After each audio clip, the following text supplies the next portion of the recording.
Good day, students. Welcome to Religious, Moral, and Life Skills Education 2. Welcome to this very important session. Please, I'm urging all of you to listen very carefully and follow the presentation. My name is Martha Nitembo Nehemia. I'm your tutor for this specific subject that you are registered for. This is a first-year subject in the diploma for junior primary in junior primary education. I hope you are listening and you are watching the right presentation. This presentation is specifically for the 2020 academic year, and it's valid for the whole year from January to December.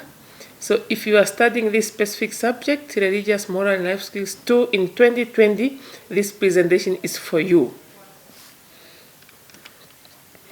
Let me welcome you once again to the course. I hope by now you received the study materials, familiarize yourself with the content, and you submitted the assignment, and your assignment was, successful. So successful, I mean you passed your assignment with 50% and above, and now you are just busy preparing yourself for the upcoming examination. Sometimes in a year, you find students asking, is this presentation still valid?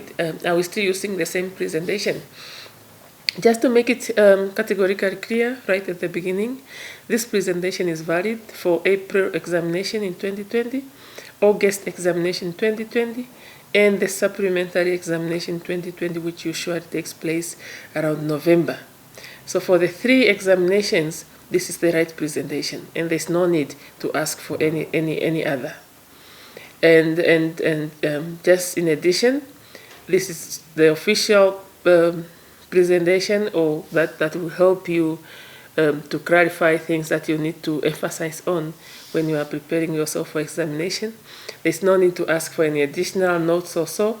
So this presentation, together with the study material that you received from the institution when you registered, so that it's quite, the 2 materials are quite enough to take you through and to let you pass or successfully complete the subject. Examination is a very unique situation on its own. People take it differently. Depends on the nature of a human being. Some people goes to exam with light hearts. Some goes there in sort of confused mind. Some become so nervous and so on. So please, you need to control your feelings, your emotions, prepare yourself very well. It's through examinations that you unfortunately have to be assessed whenever you are studying, especially at this level. There's no way we can let you pass without sitting for an examination. So you just have to get used to it in other ways. So you just have to accept that examination is part of learning. It's not something to torture. You are not going to be tortured or whatever. Just take it light, but you need to be prepared for it. As you are preparing for examination, you need to familiarize yourself with certain verbs that usually appears in as part of the questions in the examination paper. For example, somebody will ask you to define a term or a concept, so you need to know what is defined.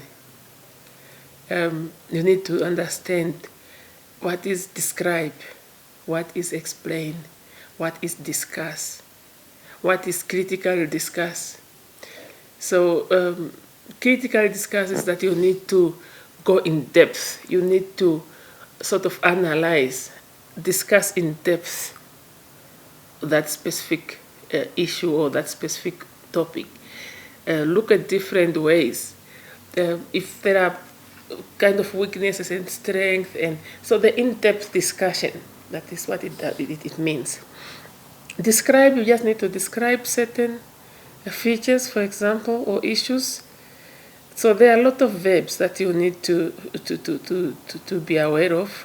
and you need to understand well before the examination. Don't wait until you sit in the examination room, and that's when you are now thinking of what is critical discuss. After that introduction, let's move to the real business of the day. The topics, the readings, things that you need to know, either by heart or by a very good understanding. I will present unit by unit. As you can see, I'm starting with unit 1 right now, up to the very last unit that is covered in those 3 types of examinations I just listed earlier.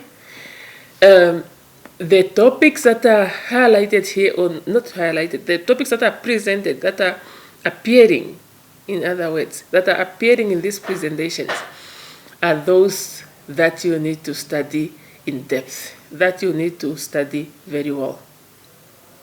For example, in Unit 1, you need to study Unit 1.2, which talks about ways of showing others that we love them and we value them.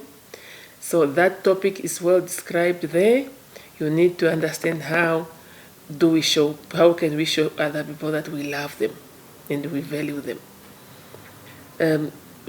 I didn't present, or I didn't put all the answers in the presentation for one specific reason, that otherwise the presentation will become too long.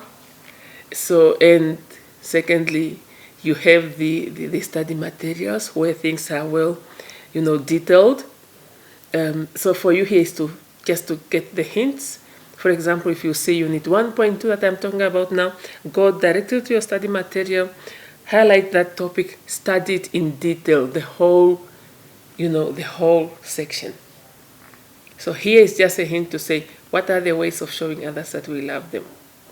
I put a few examples, like we need to love one another, you need to forgive one another, we need to accept other human beings in life, we need to honor other people when they do very well, and so on. But it doesn't mean that those are the only answers. No, you have to go and study in the study guide. Still, in Unit 1.2, there are aspects of the right love language. We are still talking about love. It is a very important topic in human beings' life. We experience love in different ways as human beings. One thing that you need to read and understand is the love language. What are the aspects of the love language? There are some 5 aspects that you need to study. They are there. They are listed there in your study material. Just go and study what are the love languages. One of them is the word of affirmation. You need to affirm, and you need to have a heart, and you need to, sometimes, gestures are not enough. You need to say a word to the person if you love that person. Even the word I love you, it means a lot. So words are also very strong, and they are needed. Touching is one of them. That if you love someone, you need to touch that person. I know in some African cultures, people don't really believe in holding hands and kissing and hugging and so forth. But it is quite very important, touching it. You get closer to that person, and you can feel the heart, you can feel the love in other ways. So study all of them, all the aspects in detail. Let's move to 1.5. What are some of the loving gestures you can make to demonstrate your love? So these are all different things. In the past, I have seen students mixing up all the way from the showing others how from the 1.2, like showing others that we love them, coming to the love language, going to the love gestures. People are just mixing up facts. So these are different things, and you need also to differentiate them, whether in assignments or in examinations. So if we ask, or if I ask about, for example, mention or not mention, maybe explain 5 aspects of the right love language. Please don't go on and tell me about showing others that we love them. No. Study what is under that specific topic in the material. The same goes to the loving gesture, which is 1.5. So if the question is about loving gestures, don't talk about the right love language. You won't get marks. I hope that's clear enough. So the loving gestures that you can demonstrate to your people, to show them that you love them, you have to refrain from criticizing the people that you love, especially in public. Maybe you can criticize them in privacy, at home somewhere, but not in public, not in social media or other public platforms. Never ever allow family put downs. Don't allow people to put your family down, and you now become you a contributing factor. You are now contributing or supporting those that are putting your family down.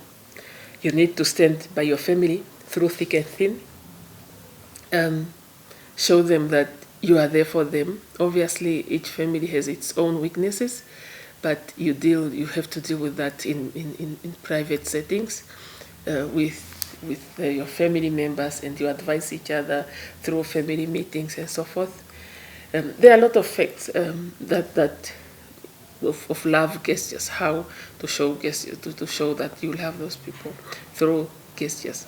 But please, as I'm saying, I'm still repeating this, differentiate facts and study topics or heading or under each subtopic one by one. Don't mix up things that will cost you marks. Here we come to the aspect of the light love language. I just talked about that. Those are the five aspects that I referred to earlier. Words of affirmation, quality time. You need to spend quality time, give undivided attention to your people. Namibians or Africans or people in general have a tendency of saying, no, I'm working for you, and now that person is working Monday to Sunday, no break, no time to come and see you, and the person wants to claim that he or she still loves you. So the person needs to find time, whether you have that busy work, whether you are studying, whatever responsibility that is taking much of your time. Within there, you still have to find a way of how to make time for your loved ones. So the rest goes on. Read that for yourself. 1.4, we are still in Unit 1. And 1.4, Unit 1.4, there are views of the Bible and the Quran on how to love our neighbors. So you need to study about that topic. What are the views of the Bible? When you are done, maybe you can summarize. To make it easier for you, you can summarize the views of the Bible, what the Bible is saying about loving your neighbor, and what is the Quran is saying about loving your neighbor. So you can summarize them separately. For the Bible on one page, for the Quran on one page, and then you start comparing them, how the two documents' views are. Whether they have the same views, whether their views are different, and what are those views? What are those opinions, the understanding of loving your neighbor? The other topic that you need to study and to put emphasis on is the importance of controlling feelings. We are human beings, and in this subject we are talking about morals, life skills. How do we go about life situations and issues? So one of the important part of a human being is feelings. We have feelings. There's no way we can deny or ignore it. It's within us as human beings. And we experience different feelings at different times, depending on different situations as well. So the importance of controlling feelings, or ways. What are the ways to control emotions? We experience different emotions, depend on what's happening in our life at that specific moment. For example, your feelings or emotions when you are in a wedding might be different from your emotions or feelings when you are in a funeral, or your emotions or your feelings when you are writing exam might be different from the emotions when you are maybe celebrating a Christmas time or a birthday party, or you are in a graduation ceremony, or you are, you are attending an interview where you are invited for an interview. So we experience different feelings, different emotions, depend on the situations of what we are going through. But above all, we have to control ourselves. You cannot react, so bad just because you had a bad news. You have to check around you. Where am I? What can I do here? How can I control myself not to overreact and not to, even to embarrass yourself sometimes. Control your emotions by looking ahead. Some people look ahead when you are in a situation maybe so tense, and maybe you are about to cry or so, or you are too angry. Just look up there with your eyes up for some seconds or a minute, and you will see that you can now control yourself. Sometimes even the tears won't even roll out of your eyes anymore. You will be able to control that. You need to know yourself. What type of a person are you? For example, how do you react when you hear about a death of a very, very close person to you? Do you start crying right away? Whether you are in a shopping mall, or you are in an office, or you are in a meeting, or you are at home watching TV, how do you react? You need to study yourself, know yourself. Are you a strong person? Are you a very soft person? What type of a person are you? Learn how to observe your own attitudes and emotion flows. So we have people by nature who can get angry so fast, or their attitude, people who cannot control their attitudes, and those who can control, but when they just cross that line and become angry, then they can no longer control themselves. They can do anything. And remember, if you don't control your emotions, you might end up even committing a crime without knowing it, just because you became so angry over something, and you just smash somebody's car just because you are arguing for something, or stab someone, or those kind of reaction, or even shoot someone. And then after some time is when you cool down. That's when you start now regretting what you just have done. Like, why did I do that? How it happened? So control yourself, know yourself, and prevent yourself from getting too emotional for things that you might do some unnecessary things. The other topic is the function of the typical tasks of a religious leader in the community. Students, I just want to tell you right now that we have different type of leaders. In this subject, you deal with the religious leaders, their functions basically. What do they do in the community? And there are specific things that they do. And we have another topic in Unit 5 or so, which talks about leaders in society. So these are two different topics with two different intentions, with two different information and content. So religious leaders is about religious leaders. What do they do? Obviously, they serve people in their religion. There are a number of things that they do. They plan ceremonies and services. They give personal support for people that are undergoing crisis, such as illness, bereavement, or family breakdown, and so on. Conduct classes in the religious instruction and so forth. But please don't mix the religious leaders. You need to read questions very careful when you are in the exam, to differentiate whether the question is asking about religious leaders or just leaders in the society, general leaders in the society. Well, we are done with Unit 1. Let's move to Unit 2 quickly. We have 8 units to cover in this whole presentation, and I will try to go as fast as I can. In Unit 2, the different ceremonies of our lives are discussed in depth. Number 1, what are the 3 basic needs fulfilled by a funeral? Funerals takes place when somebody passed on, It's part of human life. We are, human life runs through stages, that we come on earth, and there are times that we leave, whether we want or not. The basic three needs to fulfill in a funeral. When you are attending somebody's funeral, you are not there to show people how you dress, to show people that you drive a very luxury car or whatsoever. You are basically there to serve three purposes. One, emotional, to be there, to share emotions with the family and the friends, to share the memories about the person who just passed on, to cry together, to give that emotional support. Not necessarily to give money and so on. That's why in this world now we have different people. You find some people who value attending, funerals. They want to be there physically to support those that are going through that tough time.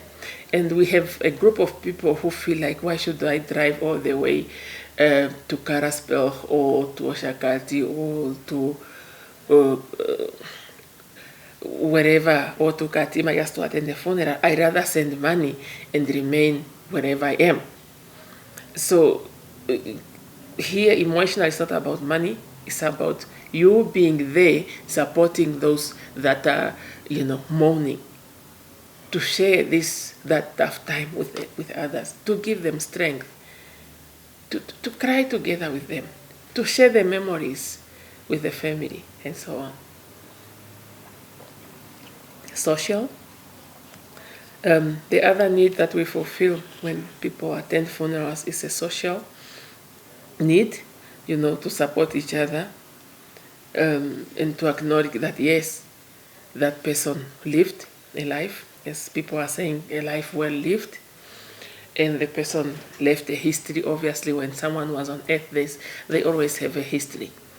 We have now to go through that historical events of its. What have he done? Where were him? Who have been with him? What did they enjoy together? That's why in funerals, you don't it's just not to cry and so on. Sometimes we need to celebrate a life well lived, that the person lived his life. There was a time you had happy moments, fun moments with that deceased person. So for people to support each other, and maybe here in social need is when now the social supports like financial supports are coming in, and so forth. Spiritually, funeral helps us to realize that material things on earth doesn't matter. Whether you are a billionaire, millionaire, or just an ordinary person like you and I, we still have to live every little thing that we own on earth when our time to go comes. So it's basically meaning that money can't buy life. Nothing can buy life. Luxury cars can't buy life. Luxury houses can't buy life. A lot of cattle and cows and farms and so on, one can't buy life. You need to prepare yourself spiritually. You need to connect yourself with who you will believe in, and prepare yourself for that life, for the life after death also. You need to have that connection. Not all these, all these other things, we leave them on earth and we go as we came. People's attitudes and values in relation to elders in the community. How do we value, and how people behave towards elders? Elders, Namibia, I think, are people above the age of 60. Those that are on retirement, elders that, going down to the 90s and 100 years, those that have become quite old, in most cases can't really help themselves alone. They need assistance here and there, whether in the family, when they're in the house, they need assistance, whether in the community, when they go to a bank to withdraw money, they need someone to assist them. That's why you find senior citizens always having a reserved space in the bank or in other, common areas where people go for some reasons. So they are elders. Obviously, when someone become old, they lose energy. They can't be as they were when they were young. They need to be treated differently. So they become old-fashioned, as people say now. They are not, acquainted with these technological facilities and devices that you have. So they need to be treated differently and with a good attitude. How do we do that? So now, as you study this topic, I know in the study material it's not really Namibianized. It's talking about maybe elders and cultures and values in other nations, but you just need to bring it down to Namibia. Put it in your own, context. Think about elders in Namibia, how elders are treated, right from the family to church to the bank to the place where they collect their social grants, as we call it, pension money or something that they get every month from the government. In hospitals, state hospitals, how elders are treated. In shops, wherever, at home affairs, wherever they go, how people are treating them, what type of attitude people are showing. In families, how those grandchildren and their own children are treating these elderly, especially when they are around 70 and above. That's when they become more weaker, and that's when they need more assistance. Are these people really valuing them? Or sometimes people don't even give them food. They just eat there and they don't give these elderly food in the house. Do they grab that social grant money from them by force? How do they treat them? How is the society? Are they raping the elderly? Are they assisting to provide them with transport and so forth? In the social service areas like banks and hospitals, how are the officials and the professionals treating these people? Those are the things that you need to think about. Think about that in a Namibian way. Different ways of getting married, how people get married, you can see there. I won't go through that because of time. Unit 3, let's talk about some important readings that you need to read, or the topics that you need to study. We are done with Unit 2 for all 3 examinations. Now, Unit 3, what is the religious meaning of water? We know for Christians they use water for baptism, that they call a living water, as Jesus described it himself. So you need to study about that meaning of water in a religious way, not just water to drink and water to bath and shower and flush the toilet and so forth. But here we are talking about water connected to religion. 3.1, what are the difference between AD and BC? The terms are all described there in the study material. You just need to study what is the difference between the two. Obviously, they are not the same. 3.5, what are the importance of singing for Christians? Why Christians like singing? If you can recall or remember, or just to refresh your mind, think about any Christian event that you have attended, especially the church services, the Christian wedding, a Christian funeral, Christian festivals, Christmas, a Christian, when Christians are, going for Easter and so on. What do? They always sing. Why are they singing? Don't go in exam and tell me, no, they sing at funeral, they sing at during Christmas services, they sing at weddings. No, the question is, what are the importance of singing? Why that singing is important? Obviously, I know they sing at different festivals, at different occasions, and different services, and different, at different platforms, wherever they are. You find them singing. Why are they singing? The reasons. They sing to help remember God's word. They want to, and most important, they sing to worship God in a different way. We know there's a worshiping by reading the scriptures and praying and so on, but singing is just one of them.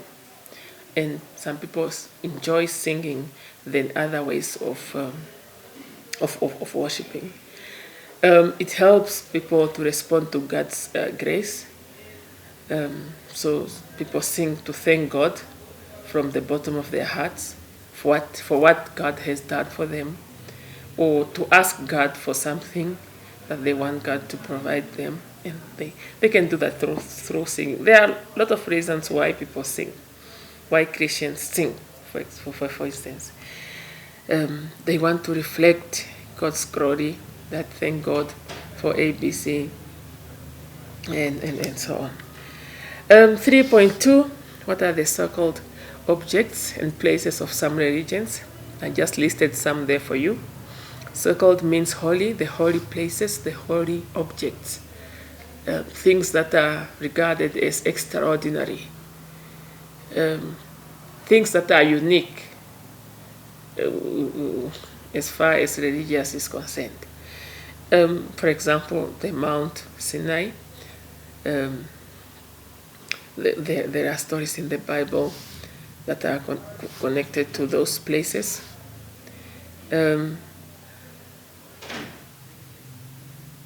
So for Islam, for example, they have a Mecca, and there's a lot of things. So you just have to study those so-called places. What are they? Just to know them.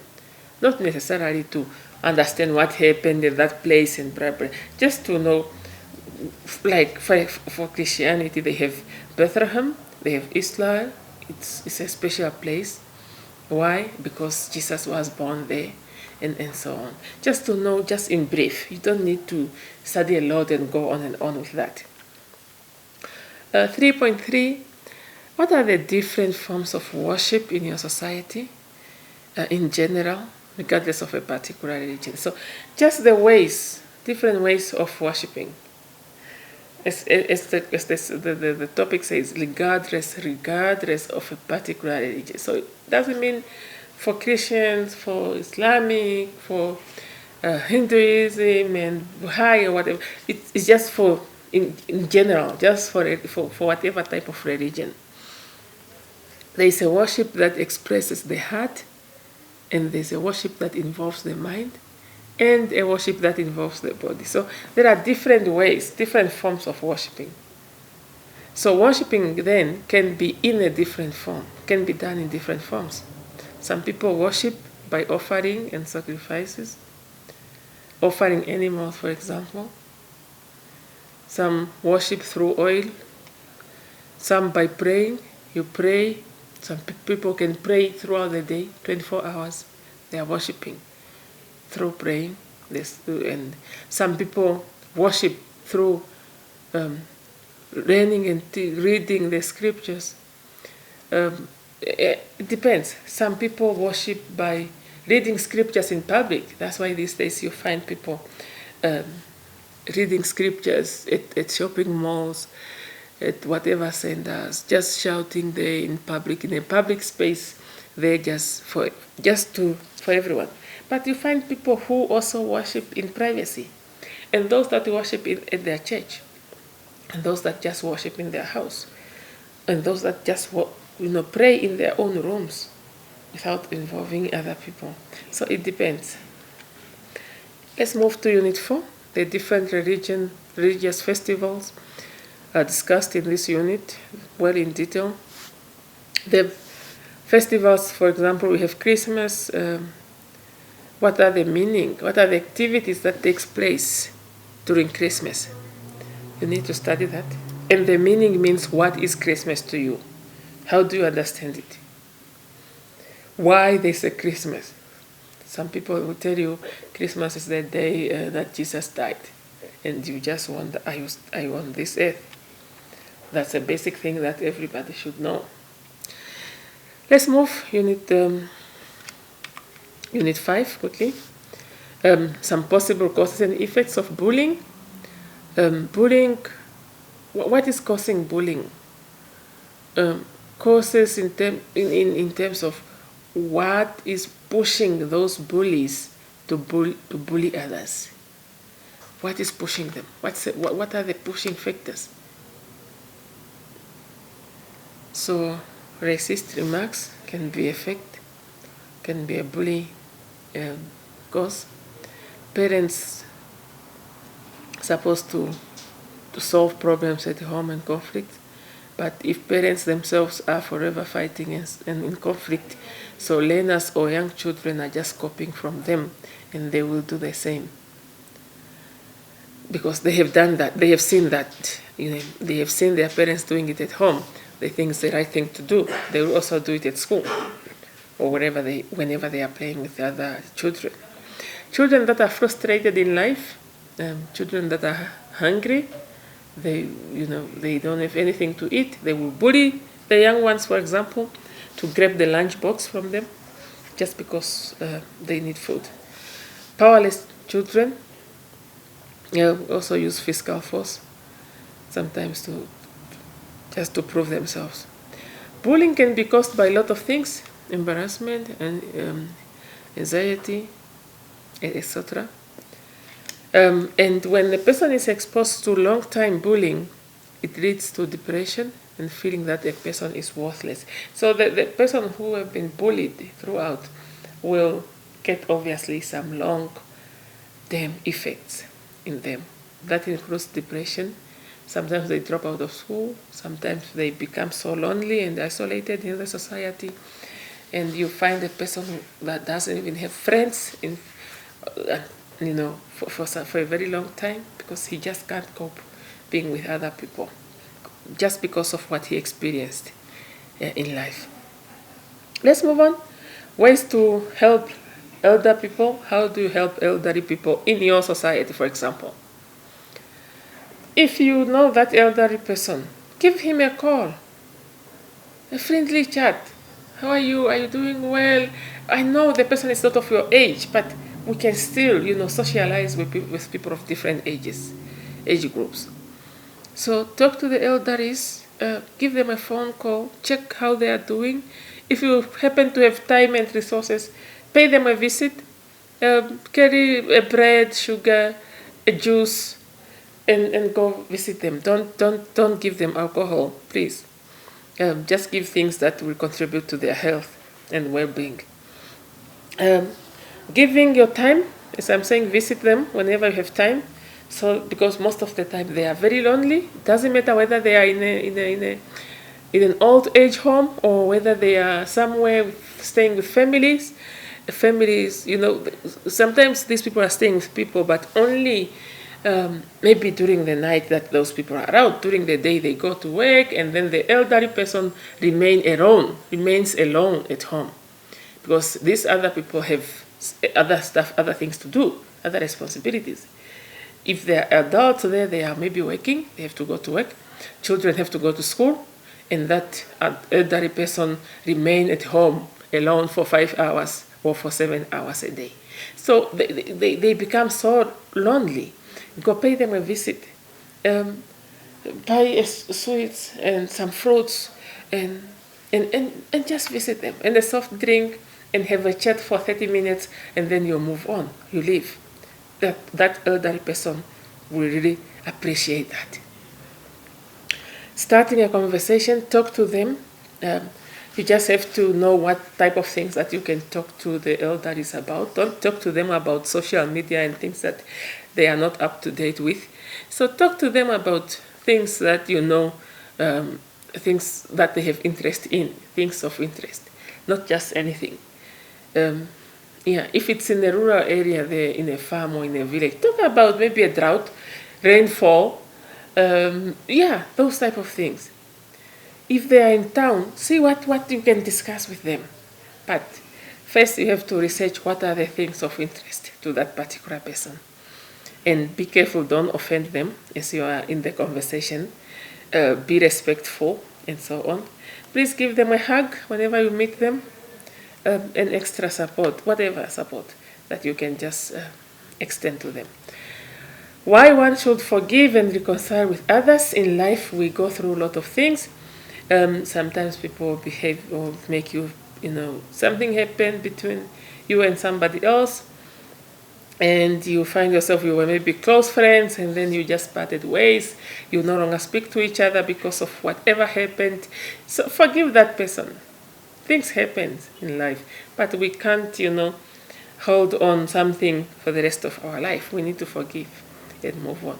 So there are a lot of advantages for forgiving someone. Your heart becomes relieved. You avoid stress and high blood pressure. Some people even take alcohol and substance abuse, like drugs, just to forget of that event. But if you forgive someone, then you won't even need to think about it. You are relieved.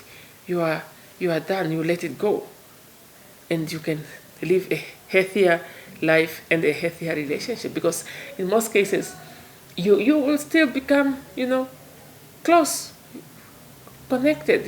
Your relationship will come back. You will find yourself still starting your relationship with that particular person, forgetting because you have forgiven that person, and you start forgetting what happened. Requirements and characteristics of a good leader. As I said at the beginning of the presentation, we have two topics here talking about leaders. The first one is about religious leaders, and now this one in Unit 5.9 is specifically about just good leaders in society in general. We are not talking about religious leaders. We are talking about other leaders. Think about regional councillors. Think about traditional leaders. Think about leaders like leaders in other sectors around you. They can be government leaders. They can be leaders in private capacity. Leaders in certain ministries like school principals and so on. They are leaders. They are leading the schools. Well, what are the requirements and characteristics of being a good leader? Leadership is a very important topic, but you need to study it well in detail on its own. Here are just hints on leaders need to know themselves, what they are capable of. They need to commit to what they are doing. You can't be a leader in the society and you are forever out of the community. Now, how will people engage with you if you spend a month or two in your kettle post while you are expected to be at school? For example, maybe you are a school principal, or you are a traditional leader. You need to stay at home so that people will come to you with their different issues. If you are a regional councillor, you need to stay to be at the office all working days to attend to the community problems and issues and concerns. So, but if you are out of the country for 2-3 months, how will people, communicate and engage with you? Leaders need to be open to change and so on. The list goes on. You read that on your own. Let's move to the health society. Quickly, you need to know what is the health society and what is the respect. They are in Unit 5. Let's move to Unit 6 quickly. 6.2 is very important. Contentment in detail. What is contentment? And then personal development, the very important one. The areas of your life that you need to improve.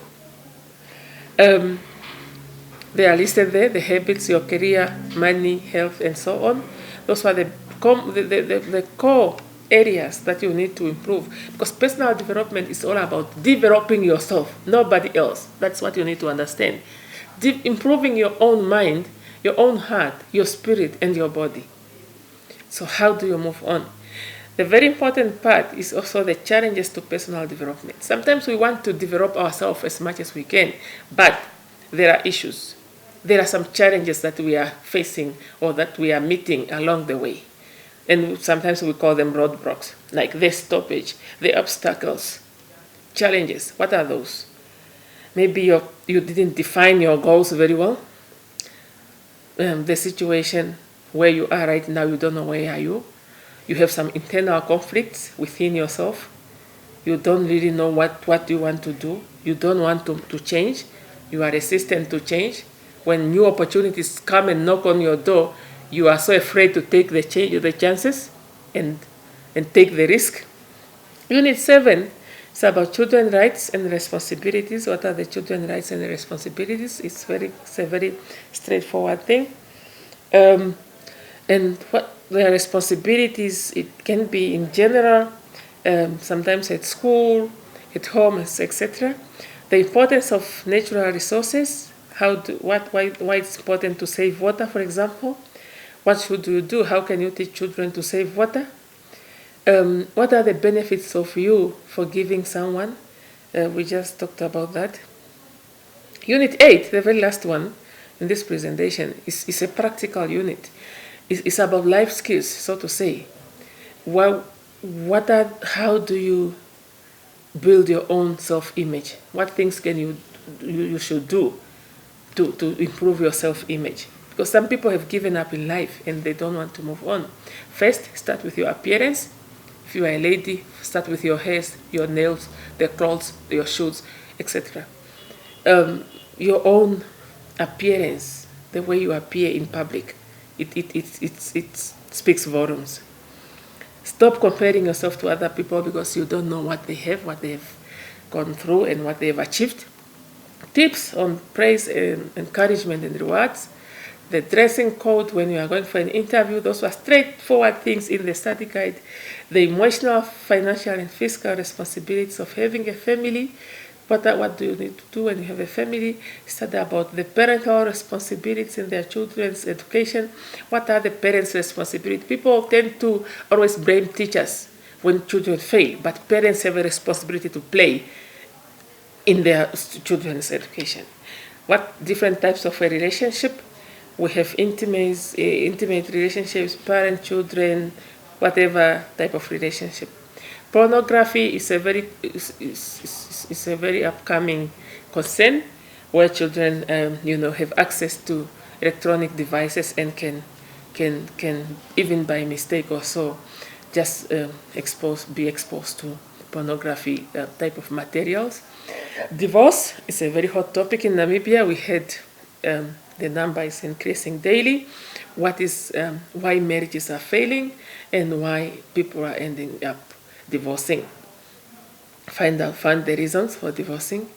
And towards the end, identify things you should do when you are involved in an internet chat. This is not a normal room. Internet chat room is an internet, like you are on social media or you are on a Google. What things you should do, how you should behave.